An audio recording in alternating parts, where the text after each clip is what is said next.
말씀을 여러분 다시 보시면 흩어져 있는 12지파에게 문안하노라. 자, 사실 한국말은 지금 이렇게 번역해 놨지만 원어로 보면요, 그 의미가 이거예요.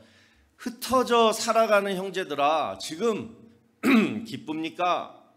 해피합니까? 즐겁습니까? 지금 이렇게 물어보고 있는 내용이에요. 자, 여러분, 지금 이 야고보서의 수신자인 이 디아스포라 초대 기독교인들은 사실 기뻐할 이유가 전혀 없는 사람들이었습니다. 이 핍박 때문에 집도 가족도 또 직장도 다 잃어버리고 사방으로 흩어져 가지고 그냥 하루하루를 어떻게 살아가야 되나, 그냥 늘 두려움 속에 벌벌 떨면서 지금 그러고 살고 있었던 사람들이었어요. 예배도 뭐 우리 교회처럼 이렇게 멋진 건물에서 예배 드리는 것도 아니라 뭐예요? 카타콤이라는 그러한 무덤과 같은, 또는 깊은 산속 그런 데 막 숨어가지고 겨우겨우 몰래 예배를 드리고 있었을 상황이었습니다. 자, 그런데 그들에게 지금 사도 야고보가 하는 말이 뭐예요? 형제들아, 지금 기쁩니까? 이 말이 되냐고요. 자, 그러면서 2절을 보니까 내 형제들아, 너희가 여러 가지 시험을 당하거든 온전히 기쁘게 여기라. 만약에 너희 가운데 지금 기쁘지 않다라면 반드시 그냥 기뻐해라. 지금 이렇게 권면을 하고 있어요. 그러면서 너희가 그런 상황에서도 기뻐해야 될 이유를 이제 3절과 4절에서 이렇게 설명하고 있습니다. 이는 너희 믿음의 시련이 인내를 만들어내는 줄 너희가 알미라. 인내를 온전히 이루라. 이는 너희를 온전하고 구비하여 조금도 부족함이 없게 하려 함이라. 자, 여러분, 저 말씀 잠깐만 보세요. 저 말씀을 보면 먼저 뭐가 나오냐면 그 전의 말씀 3절을 보시면 시련이 나와요. 시련이 먼저 나오고 그 다음에 뭐가 나와요? 그 시련이 인내를 만들어낸다. 그리고 그 인내를 온전히 이루면 그 다음에 뭐가 나오냐면 4절에 온전하고 구비하여 조금도 부족함이 없는 사람이 된다는 거예요. 그러니까 지금 시련을 겪고 있는 성도들에게 하는 말씀이 먼저 기뻐하라. 지금 너희가 당하고 있는 모든 시련들은 슬프고 억울하고 손해보게 만드는 것이 아니라 너희를 조금도 부족함이 없도록 완전 퍼펙트, 그러한 사람으로 만드는 뭐다? 축복의 도구다. 그러니까 뭐다? 기뻐하라. 이렇게 지금 권면하고 있습니다. 오늘 이 권면을 여러분 받으시기를 바랍니다. 여러분, 오늘은 우리가 인내에 대해서 한번 살펴보려고 하는데요. 인내. 자, 인내란 perseverance, 인내란 그냥 무조건 막 오래 참는 게 아니에요. 죽으라고 막 그냥 참고 기다리는 게 인내가 아니에요. 성경에서 말씀하는 인내란 뭐냐면 헬라어로 휘포모네라고 합니다. 자, 휘포라는 전치사랑 그 다음에 메노라는 동사가 합쳐진 단어인데요. 자, 그 뜻이 뭐냐면 휘포라는 뜻은 뭐뭐 아래에 이 뜻이고 메노라는 뜻은 어디에 머물러 있다 이 뜻이에요. 그러니까 이 두 단어가 합쳐지면 뭐예요? 뭐뭐 아래에 계속 머물러 있다. 이것이 뭐라고요? 인내라고 설명하고 있어요. 그래서 오늘 하나님이 왜 나에게 시련을 주시는가? 몸이 아파요. 인간관계가 힘들어요. 내 안에 그냥 막 불쑥불쑥 드는 분노가 있어요. 여러 가지 물질에 어려움이 있어요. 뭐 기타 등등 그런 모든 시련, 왜 하나님이 나에게 시련을 주시는가? 이 질문에 대해서 여러분, 이 인내라는 단어의 의미를 가지고 우리가 한번 두 가지로 해답을 찾을 수 있을 것 같아요. 자, 첫 번째는 뭐냐? 하나님이 왜 나에게 시련을 주시는가? 그 이유는 아까 그 단어의 뜻, 하나님께 피하라고. 그래서 하나님 아래에 뭐하라고? 계속 머물러 있으라고. 이 이유가 시련의 첫 번째 목적입니다. 여러분, 인내라는 뜻이 뭐라고요? 뭐뭐 아래에 계속 머물러 있다. 여러분, 비 오는 날에 특별히 요즘 막 그냥 저기 자기 집에 우박 떨어져서 지금 막 지붕 빵꾸 난 집 있습니까? 손 들어보세요. 다행히도 많지 않고 여기 우리 지휘자 집사님 한 분만 계시네요. 참 안 됐습니다. 뭐 어떻게 도와드릴 것도 없고 잘 어떻게 하세요. 예. 요즘 뭐 덴버가 왜 이렇게 헤일이 많이 내려요? 예. 이번에 특히 올해는 그냥 굉장히 많이 와가지고 저도 막 왠지 오늘 오후에 헤일이 올 것 같다 그러면 밖에 안 나가고 그냥 막 집에다 거라지 넣어놓고 막 제가 그랬거든요. 피해 다녔거든요 요즘. 예. 여러분 비 오는 날에 우박 내리는 날에 우리가 지붕 아래에 있다라는 것을 한번 상상해 보세요. 비가 그치는 마음으로 지붕 아래에서 이렇게 기다리고 있어요. 그게 인내예요. 그런데 어떤 사람은 지붕 아래에 처마 밑에 있지 않고 뭐예요? 밖에 나가지고 비를 맞고 있어요. 우박을 막 맞고 있어요. 아프다 그러면서 계속 맞고 있어요. 그러면서 기다려요. 비가 그치고 우박이 그칠 때까지. 그건 뭐예요? 인내가 아니라는 거예요. 인내는 뭐라고요? 지붕 아래에 피하고 있는 거, 그러면서 기다리는 거, 그게 인내라는 거예요. 자, 우리가 잘 아는 말씀 데살로니가 전서 5장 18절에 보면 범사에 감사하라, 이것이 그리스도 예수 안에서 너희를 향하신 하나님의 뜻이니라. 자, 여기서 범사 아시죠? 우리가 어떻게 범사에 늘 감사할 수 있습니까? 여기서 범사가 의미하는 건 뭐예요? 좋은 일뿐만 아니라 힘든 일, 아픈 일, 고민되는 일, 이 모든 일이 범사인데 어떻게 이런 범사에 항상 감사할 수 있냐고요. 여러분, 하나님께서 우리에게 범사에 감사하라. 자, 이 뜻은 바로 이것입니다. 범사에 좋은 일이든 나쁜 일이든 건강하든 몸이 아프든 범사에 나와 함께 하시는 하나님을 감사하라라는 뜻이에요. 상황에 대해서 감사하라는 게 아니라 범사에도 늘 나와 함께 하시는 그 하나님에 대해서 감사하라라는 거예요. 그래서 내가 늘 하나님과 릴레이션십이 좋고 늘 내가 하나님께 감사하는 마음으로 살면요, 뭐예요? 범사에도 일어나는 모든 일들 앞에서 뭐예요? 감사라는 마음이 자동적으로 나온다라는 거예요. 이렇게 사는 것이 하나님이 우리를 향하신 기대요, 바람이요, 뜻이라는 것입니다. 여러분, 인내도 마찬가지예요. 참고 기다려야 하는 일들 아래에서는 절대로 우리가 인내할 수 없습니다. 어떤 일들 아래에서 우리가 참고 기다리는 거 못해요. 그러나 내가 하나님께 피하여 하나님 아래에 있을 때, 좋으신 하나님, 나에게 힘주시는 하나님 감사합니다. 이러한 감사의 믿음을 가지고 하나님 아래에 피하고 있으면 뭐예요? 그 어떤 오래 참음도, 그 어떤 기다림도 하나님 때문에 참고 인내할 수 있다라는 것입니다. 그런데 문제는 뭐냐? 우리는 시련이 오고 또 기다려야 하는 일들이 찾아오면 하나님 아래로 피해서 들어가지 않는다라는 게 문제예요. 하나님 아래로 피하지 않고 뭐예요? 조급하고 두려운 생각에 사람 쫓아가서 사람 아래에 또 환경 쫓아가가지고 그 환경 아래에 피하려고 한다라는 거예요. 그래서 인내할 수 없다라는 거예요. 예전에 우리 어렸을 때 제가 한번 이 얘기한 것 같은데 그 종이배 만들어가지고 조그만 뭐 웅덩이나 뭐 호수 조그만 뭐 그런데 가가지고 이렇게 띄우고 놀잖아요. 그런데 그 배가 막 그냥 물결 따라 막 이렇게 가면 어떻게 돼요? 막대기로 막 이렇게 끄집어 내 가지고 종이배를 꺼냈잖아요. 그런데 그 손이 못 미칠 정도로 멀리 가면 어떻게 돼요? 똑똑한 애들은 돌멩이를 던져요. 어디다가? 종이배 앞에.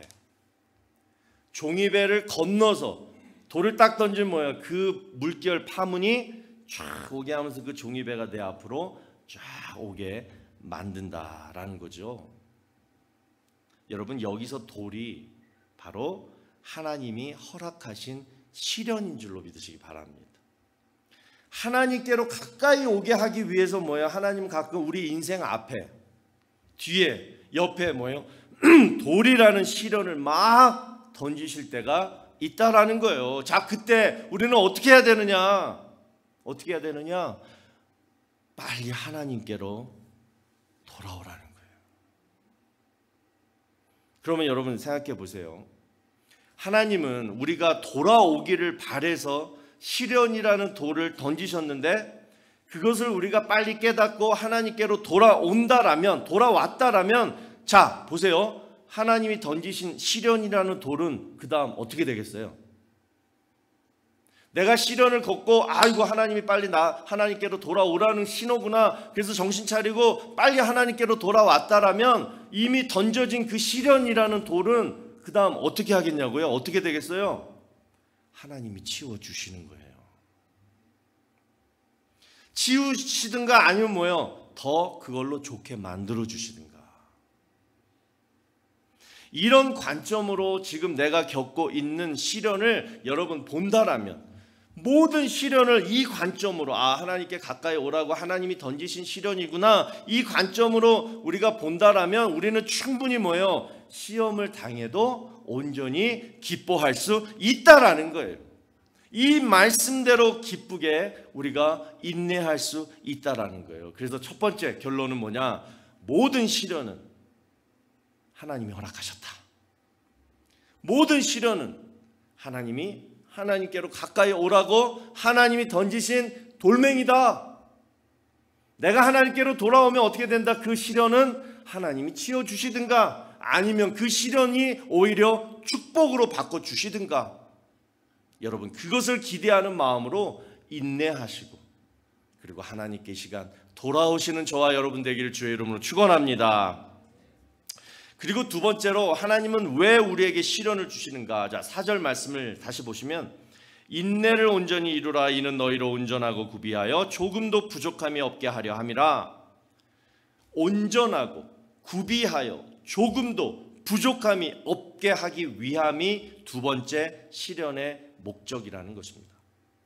자, 로마서 5장 4절에 보면 인내는 뭘 만들어요? 연단을 만들고 연단은 뭐예요? 소망을 이루는 줄 압니다. 이렇게 말씀해요. 자, 이 말씀을 보시면 인내가 나오고 그 다음 뭐예요? 연단이 나오고 그 다음에 뭐예요? 소망이 나와요. 자, 저는 이 말씀을 묵상하면서 특별히 연단이라는 단어랑 소망이라는 이 단어의 뜻을 살펴보니까 원어로 보니까 너무 은혜가 되는 거예요. 자, 그 뜻이 뭐냐면 여러분 연단이라는 뜻은 무슨 뜻이냐면 인정받은 품질이라는 뜻이에요. 하나님이 주신 시련을 내가 잘 참고 인내해서 하는 그 과정이 뭐예요? 연단이거든요. 그러면 결국 그 연단을 잘 받으면 뭐예요? 하나님 앞에 인정받은 품질이 된다라는 거예요. 마치 금강석이 용광로 속에 들어가서 불순물이 다 제거되고 그 다음에 정금, 순금이 되어서 나오듯이 오늘 본문 4절에서 말씀하는 온전하고 구비하여 조금도 부족함이 없는 모습으로 나온 것, 하나님 앞에 인정받은 그 금과 같은 품질, 이게 바로 연단이라는 거예요. 여러분 지금 하나님께서 우리를 보실 때 우리를 인정하실까요?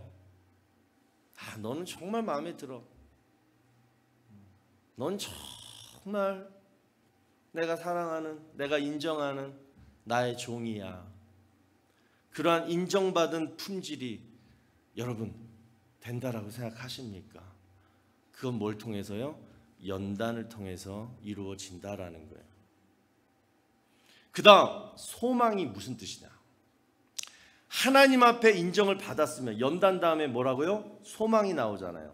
하나님 앞에 인정을 받으면 그 다음 앞으로 좋은 것을 기대해도 좋다라는 뜻이에요.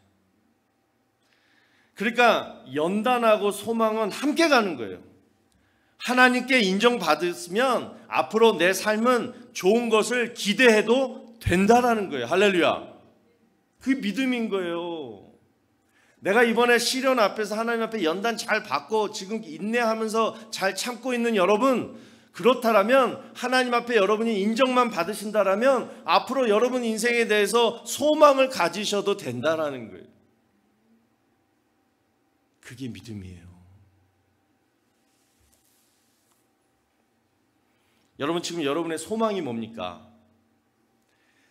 제가 이 말씀을 묵상하면서 깨달은 게 바로 이거예요. 지금 나의 소망은 뭘까? 앞으로 좋은 일이 많이 생기기를 바라는 것이 소망일까? 그렇다면 그 전에 먼저 우리가 생각해야 될 거, 먼저 하나님께 인정을 받자. 지금 나에게 소망이란 뭐냐면 먼저 하나님께 인정받아야 하는 것이 소망인 거예요. 그 소망을 이루셔야지 이제 여러분이 기대하는 것들, 그것이 여러분의 소망이 되는 거예요. 저는 결심했습니다. 먼저 하나님께 인정받자. 그러기 위해서 인내하자. 억울하고 답답하고 정말 그냥 포기하고 싶고, 그래도 하나님께 인정받기 위해서 오늘을 참자, 견디자. 여러분, 이 마음으로 사시면 인내하실 수가 있습니다. 이 과정만 겪으시면 여러분 어떠한 소망도 품으실 수가 있습니다. 그러면 자, 내가 하나님한테 인정받으려면 뭘 인정받아야 되느냐, 아주 중요한 말씀을 드립니다. 뭘 인정받아야 되느냐, 두 가지로 묵상해 봤어요. 첫 번째는 믿음에 대해서 인정을 받으셔야 돼요. 그러면 내 인생은 소망이 있는 거예요. 내가 지금 비즈니스 때문에, 내 건강 때문에, 그거 내가 어떻게 할 수 없잖아요. 그런데 여러분, 하나님 잘 믿는 건 할 수 있잖아요. 여러분이 지금 이 순간 결단하세요. 아이 그래, 내 이제 다른 건 내가 다 때려치고 다 그냥 그만 스탑하고 오늘부터 하나님 잘 믿자. 그래서 그 믿음에 대해서 하나님한테 인정받자. 그러면 하나님이 어떻게 나를 인도하시는지 한번 소망을 품어보자. 근데 그 말씀이요, 제가 드리는 말씀이 아니라 베드로전서 1장 7절에 나온 말씀이에요. 보시면 너희 믿음의 확실함은 불로 연단하여도 없어질 금보다 더 귀하여 예수 그리스도께서 나타나실 때에 칭찬과 영광과 존귀를 얻게 할 것이니라. 여러분의 믿음이 하나님 앞에 확실하다라면 여러분, 하나님이 영광과 존귀와 축복을 부어주신다라고 믿으시기를 주의 이름으로 축복합니다. 하나님은 먼저 우리의 믿음을 그래서 연단하세요. 여러분 몸 아프게 하는 것도 여러분의 믿음을 인정받는 믿음 되도록 연단하시는 거예요.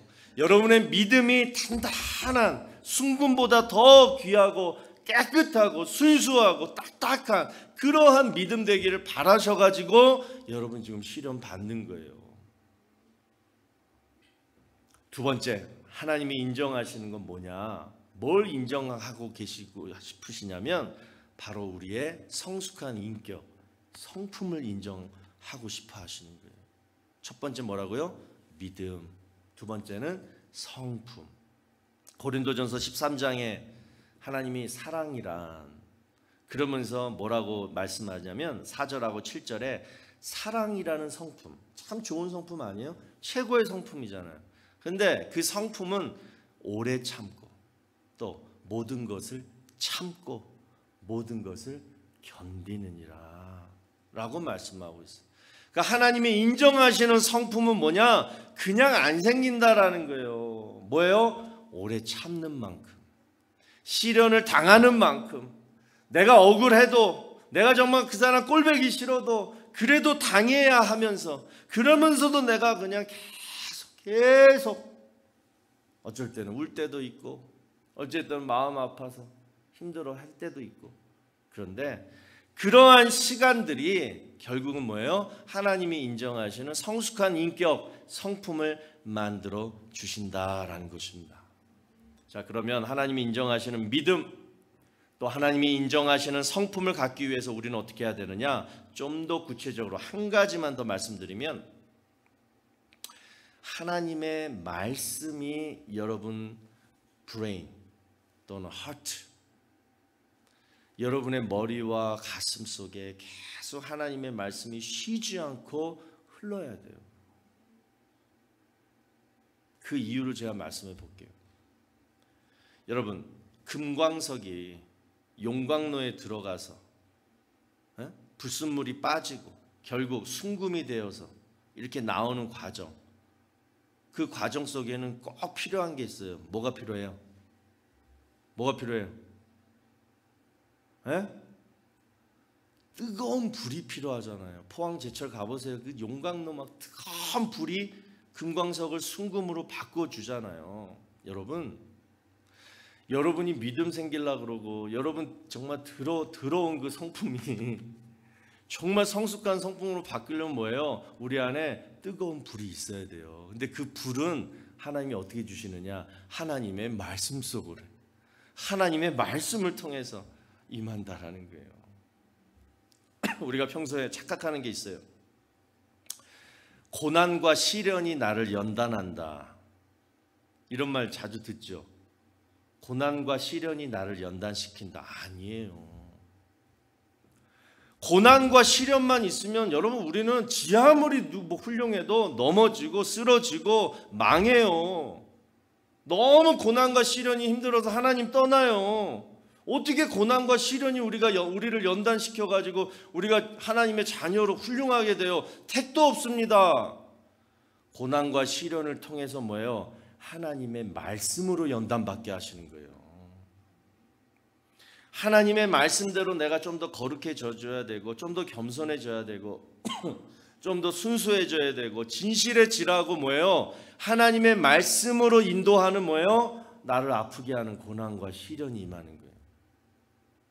그렇다면 평소에 여러분 고난과 시련 없어도 늘 하나님의 말씀 가운데 늘 하나님의 말씀으로 아침에 일어나고 늘 주중에서도 하나님의 말씀 외우고 묵상하고 그리고 저녁에도 늘 하나님의 말씀 읽고 그리고 편하게 살면서 그렇게 늘 하나님의 말씀만 가까이 하면서 산다라면 여러분 고난과 시련이 필요 있어요 없어요? 필요 없는 거예요. 여러분 하나님은 우리를 사랑하십니다. 정말 하나님은 우리를 사랑하세요. 부모가 자녀를 사랑하듯이 똑같이 그 부모의 마음으로 구원받은 자녀들을 사랑하세요. 그렇기 때문에 하나님이 우리에게 요구하시는 건 딱 하나예요. 하나님 말씀대로 우리가 살기를 원하시는 거예요. 그런데 하나님의 말씀대로 안 살고 자꾸 나쁘게 가고 여러분 우리 솔직히 보세요. 지난 한 주만 딱 보더라도 여러분 하나님하고 늘 싸우고 왔잖아요. 하나님하고 싸우고 오셨잖아요. 하나님은 야, 너 내 말 좀 듣고 살아. 그런데 아니요 하나님 나는 내 마음대로 살래요. 하나님하고 늘 싸워요. 내가 늘 하나님을 이겨먹어요. 그러니까 뭐예요? 하나님은 절대 그 싸움에 지지 않으세요. 절대 지지 않으세요. 사랑하지 않는다면 지거나 아니면 그냥 버리거나 포기해버릴 텐데 너무나 하나님이 우리를 사랑하시기 때문에 내 마음대로 내 말대로 살아가는 것을 용납치 않으세요. 무조건 뭐예요? 하나님이 구원하신 하나님의 자녀는 하나님의 말씀대로 살도록 하나님이 그냥 끄집어 가요. 그래서 어떻게 돼요? 하나님의 말씀대로 안 사는 자녀는 고난과 시련을 주는 거예요. 펜실베니아 대학교에서 이런 연구를 했다고 합니다. 주차장에서 차를 이렇게 빼는데 아무도 없어요. 아무도 없으면 26초가 걸리고 다른 차가 내가 딱 빠지면 옆에서 딱 늘려고 옆에 딱 기다리고 있으면 31초가 걸리고 내 차 빨리 빼고 빨리 가라고 옆에서 빵빵 대면 43초가 걸린다고 해요. 이런 연구를 왜 했을까요? 우리 마음의 상태가 실제 우리 행동에 엄청난 영향력을 끼친다. 지금 이거를 이제 연구했다라는 거예요. 자, 여러분. 지금 내 마음이 어디에 꽂혀 있느냐? 지금 내 마음을 지금 조절하고 있는 거. 내 마음에 꽉 찬 거. 그게 지금 뭐냐? 그것에 따라서 뭐예요? 우리의 삶에 직접적인 영향을 받는다라는 거예요. 무시 못 한다는 거예요. 또 어떤 책에 보니까 평소에 한번 들어보세요. 화를 잘 내는 사람, 분노가 심한 사람은 쉽게 간이 상하고 우울증이 평소에 좀 심한 사람은 폐가 약해진대요. 그 다음에 공포가 심하면 신장이 상하고 그 다음에 지나치게 신경을 많이 쓰면 뭐예요? 비장이 상한다고 해요. 자, 이 말은 뭐예요? 반대로 생각하면 우리가 평상시에 분노도 없고 우울증도 없고 공포심도 없고 스트레스도 안 받고 살면 뭐예요? 간, 폐, 또 신장, 비장 다 건강하다라는 거예요. 몸에 좋다는 거 안 먹어도 된다는 거예요. 그런데 실제로 우리가 그렇게 살 수가 있습니까? 내가 내 인생 다 책임지려고 하고 앞으로 할 일 많은데 그거 내가 다 해야 된다라고 생각하고 그러니까 내가 다 해야 된다. 그 무거운 책임감, 그 헤비 볼든을 늘 어깨에 짊어지고 살아가지 않습니까? 이 마음으로 우리가 살기 때문에 뭐예요? 마음의 병, 육체의 병 그거 그냥 내려놓으면 건강하게 살 수 있는 건데 옆에 빵빵 대든 뭐 기다리든 I don't care. 그냥 나는 천천히 주차장에서 나오면 되는 건데 우리는 쓸데없는 염려, 걱정, 스트레스에 팔려가지고 우리의 육체, 우리의 삶을 스스로 힘들게 간다라는 거 아닙니까? 그런데 여러분 생각해 보세요. 내가 정말 오늘부터 하나님의 말씀대로 산다라면 어떻게 될까? 하나님이 여러분의 마음과 육체와 인생을 책임져 주시고 여러분의 일을 하나님이 대신 해 주신다면 내 삶은 앞으로 어떻게 될까? 여러분 하나님의 말씀대로 산다라는 것이 바로 제가 지금 방금 말씀드린 거예요.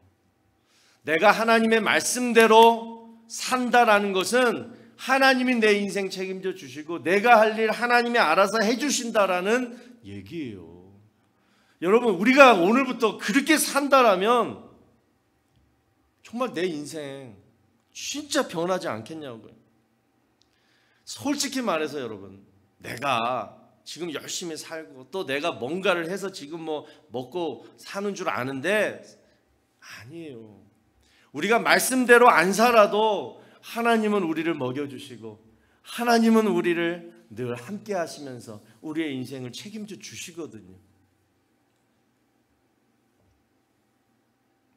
그런 거는 모르고 내가 열심히 살아서 내가 걱정하고 내가 뭐 한 열심히 해가지고 그래서 마냥 그냥 혼자 화내고 스트레스 받고 그래서 건강 다 잃고 평안 없이 살고 있다는 거예요. 하나님이 다 해주고 계시는데 지금 자기가 그렇게 살고 있는 것처럼 얼마나 어리석습니까? 유기성 목사님이 쓰신 하나님만 의지하라 이 책에 보니까 이런 예화가 있어요. 어떤 목사님이 되게 유명한 노 목사님인데 폐결핵으로 병원에 입원하셨는데 그러니까 폐결핵이니까 병원 그 입원실 안에 아무도 못 들어온 거예요. 그러다 어느 날 새벽 2시쯤 깼는데 아무도 없는 병실에서 갑자기 이런 마음이 들더라는 거예요. 내가 정말 의지할 분은 하나님밖에 없구나. 아내도 옆에 없고 그동안 함께했던 성도들도 없고 뭐 교회도 없고 딱 그 조용한 방에 딱 자기 옆에 있는 분은 딱 그냥 하나님 한 분이라는 것을 딱 느껴지더래요. 그래서 그 침대 맡에 무릎을 딱 꿇었다고 합니다. 그러면서 기도했던 것이 하나님 내가 지금 주의 일을 못하고 지금 이 병원에 갇혀서 지금 누워있으니 어떻게 합니까? 지금 교회가 막 한참 부흥하고 있는데 담임 목사가 이렇게 지금 병원에 누워있으니 어떻게 합니까? 그게 이제 걱정이 됐던 거죠. 그런데 그때 주님이 마음속으로 주시는 말씀이 이거였다는 거예요. 잘 들어보세요. 너는 내일 하지 마. 내일은 내가 한다. 아버지께서 일하시니 뭐예요? 나도 일한다. 우리 주님이 하신 말씀이에요. 내 일은 내가 한다. 너는 뭐다?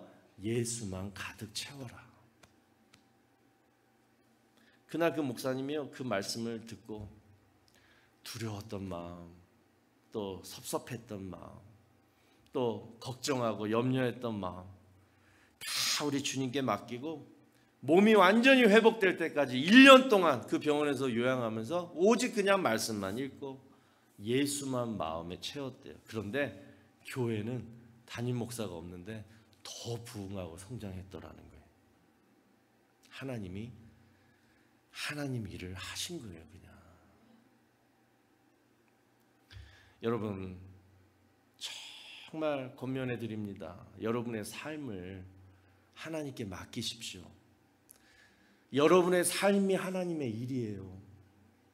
하나님이 우리를 지으셨고 하나님이 우리를 구원하셨고 그리고 천국 입성할 때까지 내가 끝날까지 너와 항상 함께하리라. 하나님이 약속하셨기 때문에 우리의 인생은 뭐예요? 엄마 뱃속에서 태어났을 때부터 죽는 그 순간까지 하나님의 일인 거예요.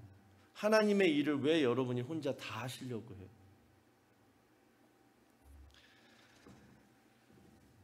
여러분 이렇게 살아가실 때 하나님이 여러분의 믿음을 인정하시고 그리고 여러분의 성품도 인정해 주실 줄로 믿습니다.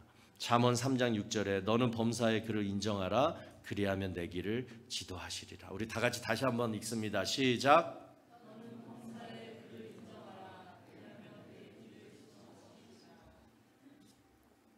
하나님께서 나의 길을 지도하신다 이 말씀. 그런데 이 축복에는 한 가지 조건이 있어요. 내가 범사에 하나님을 인정해야 돼요. 이 말은 뭐예요? 하나님의 말씀대로 살겠다.